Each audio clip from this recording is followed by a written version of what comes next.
Hi guys, Locks here. Welcome back to Blue Tinted Glasses. As you can see, another car video. Sorry.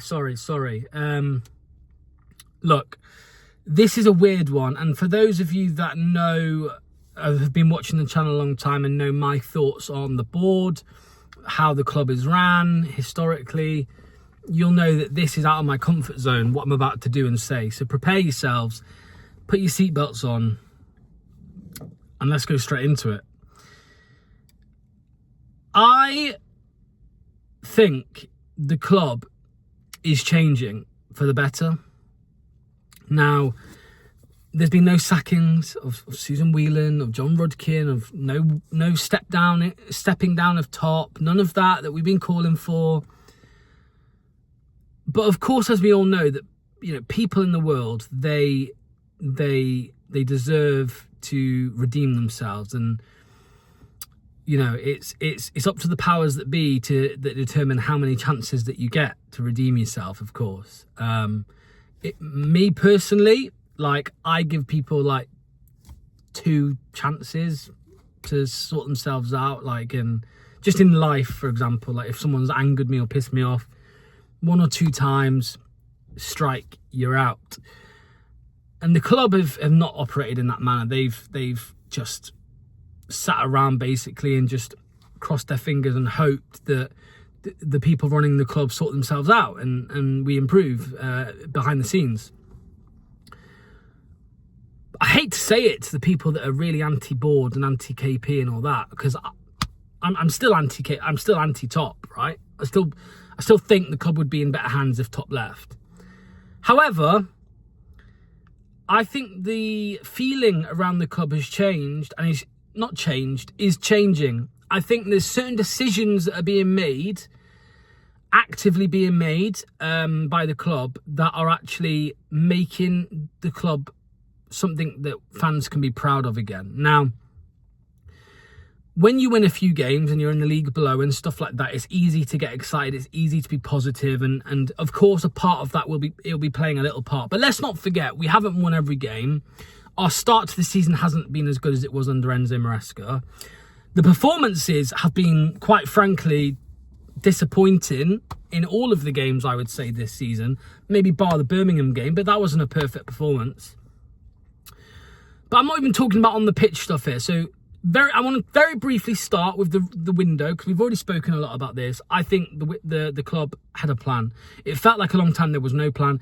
Now I know, looking at it, we all know, I think there was a plan, and it was to get high earners off, not spend money, bring in loans, cheap loans, and the options to buy are cheap as well. And they did that well. They did it well. They've brought in 3 young, hungry players who we can buy, hopefully, in a year's time for a low price. Now, the manager appointment, I think, of course, it can go one of 2 ways. A lot of us were excited for Ruud van Nistelrooy. Didn't work out. Ranieri, 10 years ago, not many were excited about. Look how that turned out. So, just like players, I suppose, you can get these wrong. Fans are reactionary, like myself, and you call out a player. I thought Skip was going to be a relatively good signing. Not the price, but the player. Turned out not to be the case. Some people didn't fucking know who Riyad Mahrez was when we signed him, and look how that turned out. So recruitment's a different story. But the manager, I think the club have got it bang on. You've got a manager who's hungry to be here. You need to remember, unlike Ruud van Nistelrooy, this is this manager's biggest job ever in his career. Leicester City is his biggest job.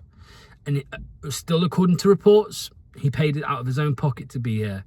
He's hungry. He's got the right mentality. So there's another tick, but also the communication from the club.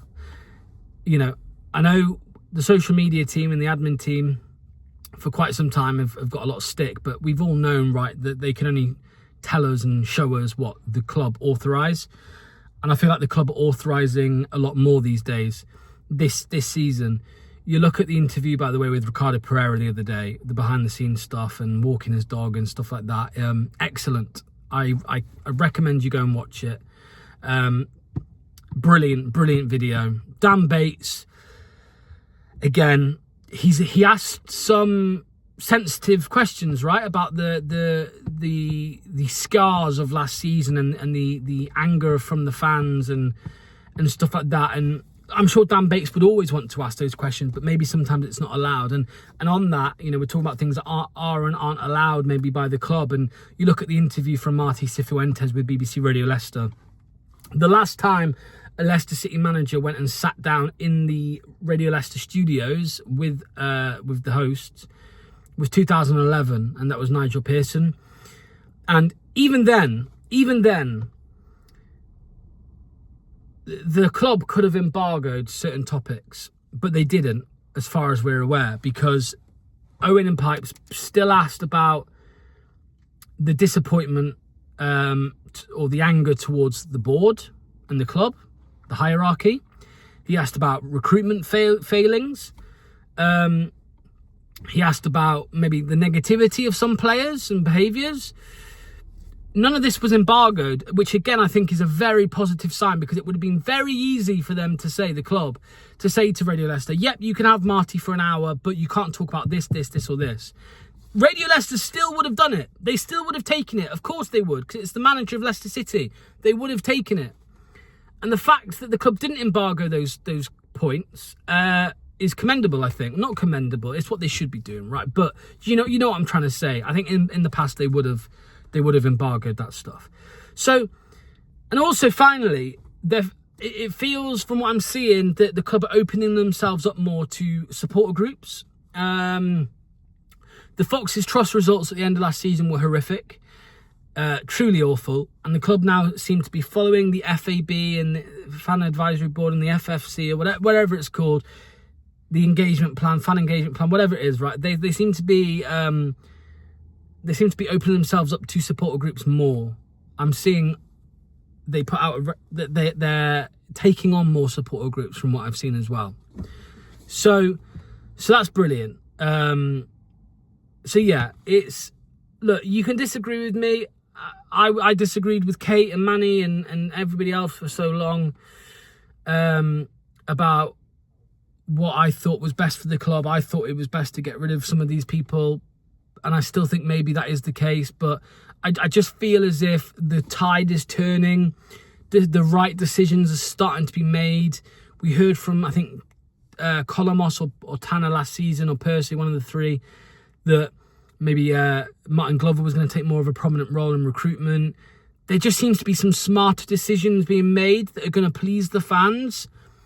Of course, that could be a token gesture, but if it continues, and I don't think it is a token gesture at that point, you can't deem it as that. If it continues and it's a long-term thing, then that's a good thing for the club. That's a good thing for the fans.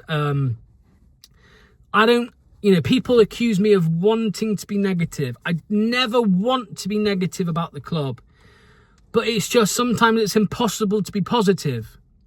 This is my point.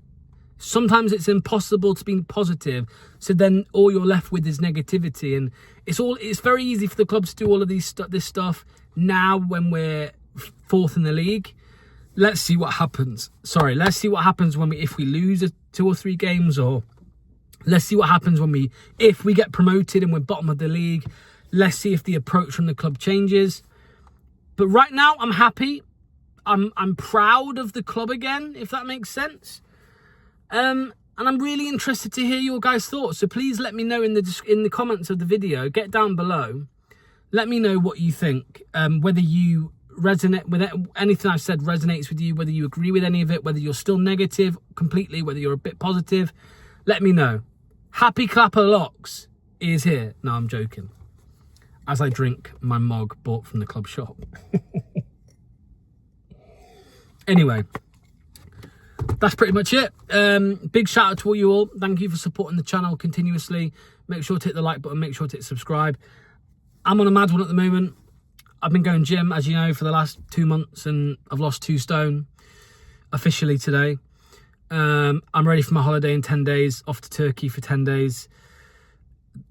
Can't wait. So maybe it's the gym that's making me actually credit the board for once, but bravo Leicester City, keep it up, keep improving. You might just win most of the fans back if this level of decision making continues and improves. So let's wait and see. All the best. See you soon. Bye bye.